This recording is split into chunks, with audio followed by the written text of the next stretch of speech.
introduction.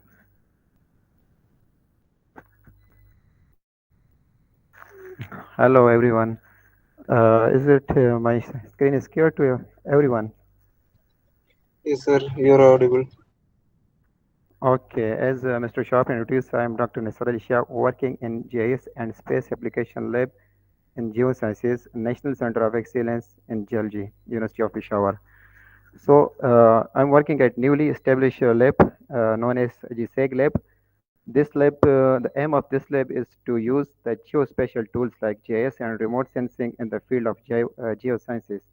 We have a few domains in this lab. We are working in the geological portion. We are working in the hazard portion. We are working on the forestry and mineral exploration and water resources. So I'm leading the domain of geohazards. Today, I will be presenting on the type of landslide known as debris flow, which are the most damaging type of landslide. So my focus of today topic will be on the debris flow.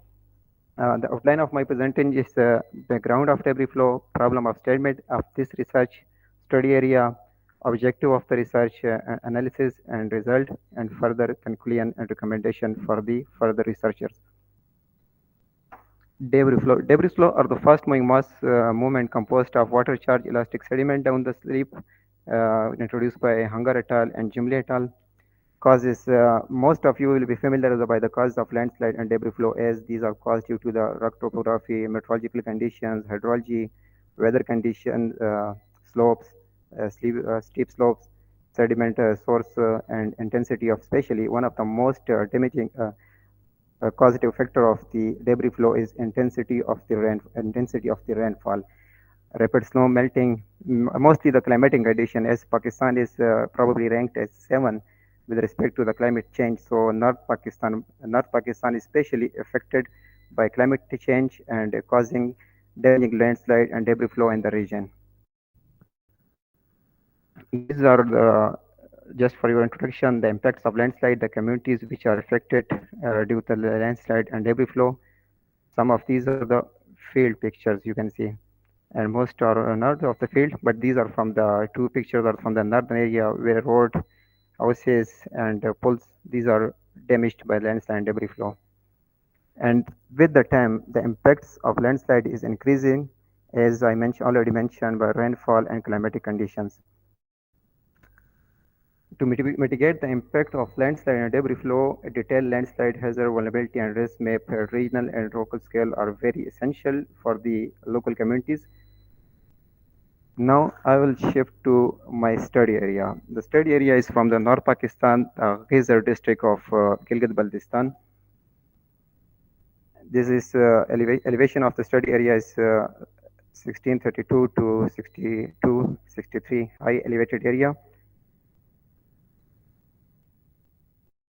You can see this is the Google view of the study area. You can see the steep terrains, and the most of the communities are settled down in the beneath these terrain, and these are very vulnerable area with respect to the landslide and debris flow. So it is very crucial in the study area to mitigate the impacts of this debris flow.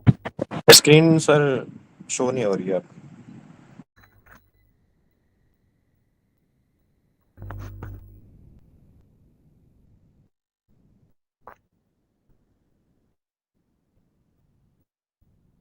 So all candidates cannot see the screen. For Mr. Shab, it's okay. No.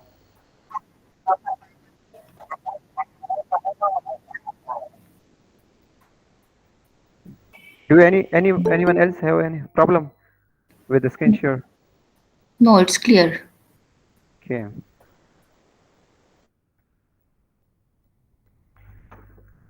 So the problem of statement of the current research is the previous works in this in North Pakistan, they have almost focused on the site-specific location. They have used limited data set and some methodology like machine learning, like statistical models. So basically, the North Pakistan, likely Ghazar district, as my study area, this is a very data poor region. We don't have any historical record, any statistical record with respect to the landslide and debris flow. So there are very limitations with regard to the work and analysis in the study area. So the main aim of this research was to propose further methodology for the new researcher, they how can meet these limitations when they have limited data provided. So we will be discussing some methodology which can be recommended in the for the future researchers. So prior work was limited to the few parameters with respect to landslide and debris flow. So in this research, we have filled the crucial gap by integrating the remote sensing and field data and statistical analysis to evaluate the hazard at catchment level. We have worked on the catchment scale, vulnerability and risk at regional scale. Further, on the basis of the regional scale study, we have selected the site-specific location for debris flow runout simulation, and we have calculated their vulnerability and risk at local scale. Aim of the research is I already discussed it. So there are many methodologies for the analysis of landslide and debris flow. They use inventory method, they use logistic regression, fuzzy logistic. These are very good methodologies recommended for the good data. But at this research, we have worked on the catchment scale. You can see on the scan, basically for debris flow, the transport area and the erosion or the scree slope, these are very crucial parameter for the occurrence of debris flow when they are charged by water. So they flow down the slope and cause damage to the society. As the red polygon, you can see this is the catchment area, and the yellow polygon show the communities which are settled down at the alluvial fans. They have these are gentle slope where the communities are settled, and they built their houses there. There are good agricultural land in these areas. So these are the vulnerable area. What we have done, we have calculated the hazard at the catchment, and for the communities, we have calculated the vulnerability and risk assessment for the alluvial fans. So these are the field pictures from the study. You can see in the real, we have calculated you can see the field pictures of the communities which are settled at the alluvial fans and the catchment area as well. The methodology for this research for the hazard assessment, we have used satellite data and field data. Satellite data is used for the creating parameters for the catchment extraction, and for the vulnerability assessment, we have mapped the buildings and the environmental area from high resolution remote sensing images, and then we validated it in the field, and finally we integrated hazard and vulnerability map to calculate the risk assessment. These are the catchment in the study area. The ArcHydro tool in ArcGIS is used for the calculation of for the extraction of catchment. We utilize the 4 kilometer threshold in the ArcGIS to calculate the catchment.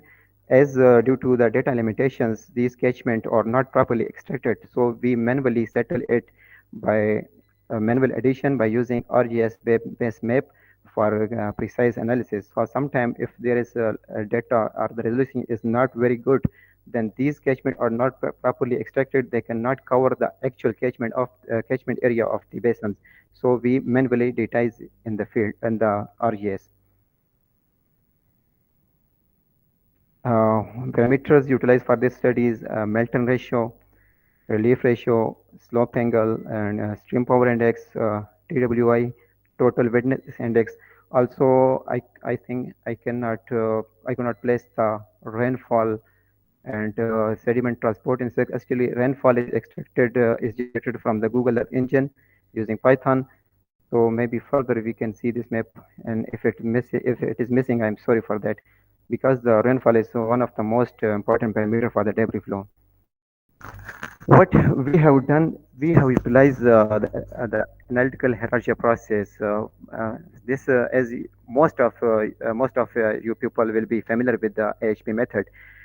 This is basically expert-based opinion utilized for the hazard assessment by evaluating the weights of parameter for the debris flow. If there is not well statistical data, Then the machine learning algorithm or the other traditional methods used for the hazard assessment, there may be some limitation while creating the model, or there may be a problem by validating their map. So this map actually utilize the actual weightage by considering the study area.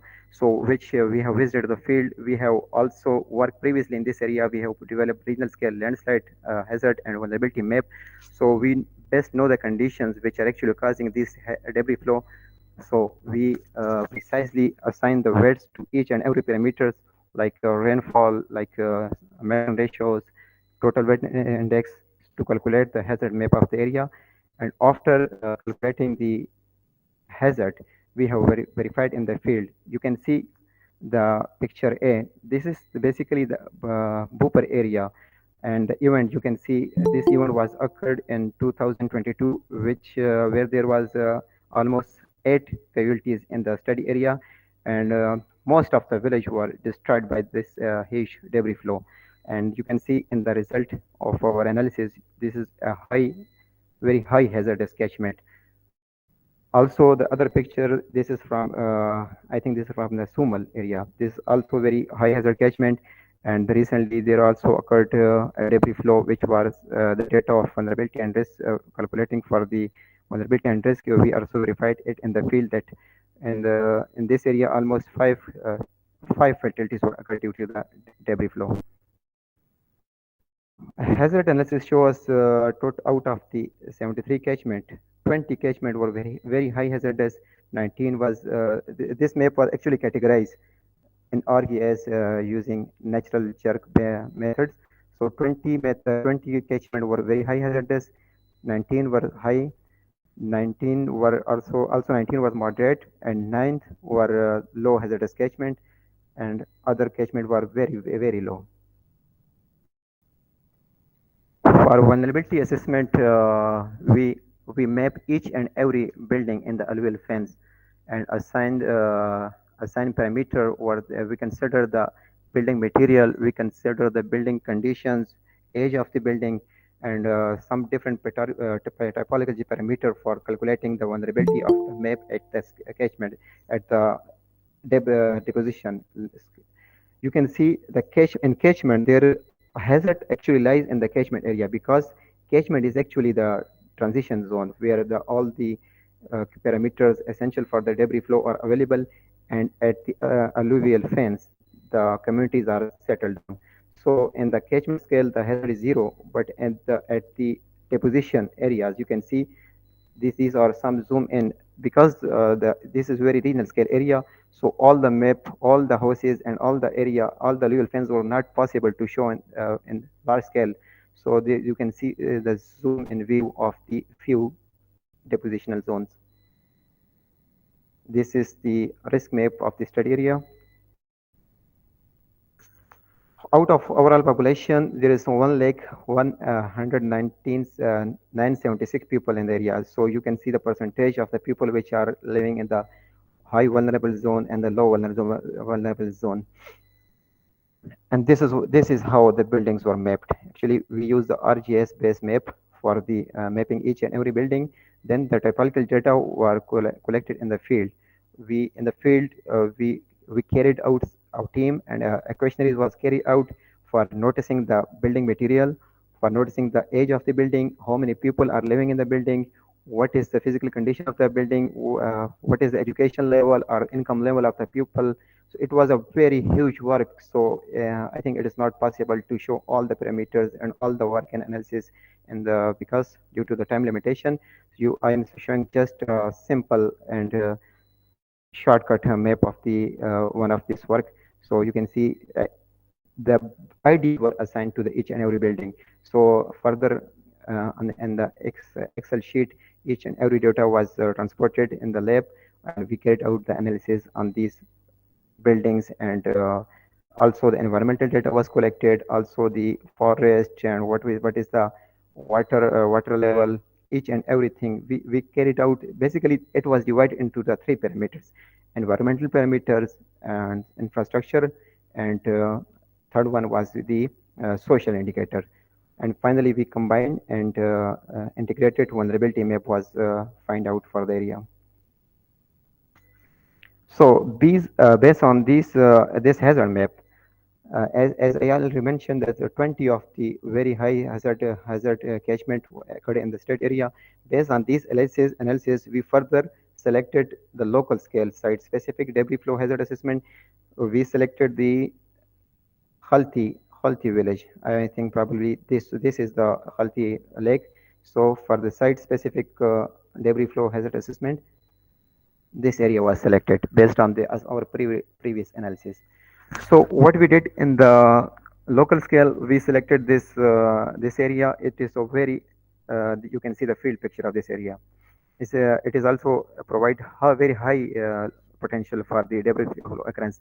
Although during 2022 and 2023, no great damages occurred in this area, but we expect that there is very potential of this area to maybe in the future it can be very damaging for the occurrence of debris flow.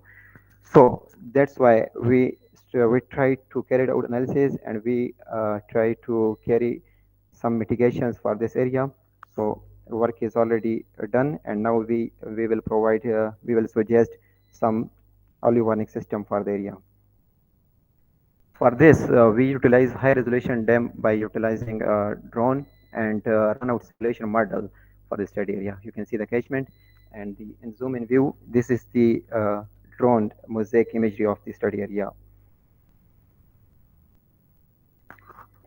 We carried out the drone survey by using unmanned UAV DJI Inspire 2. Then from the drone images, the spatial resolution DEM was created, which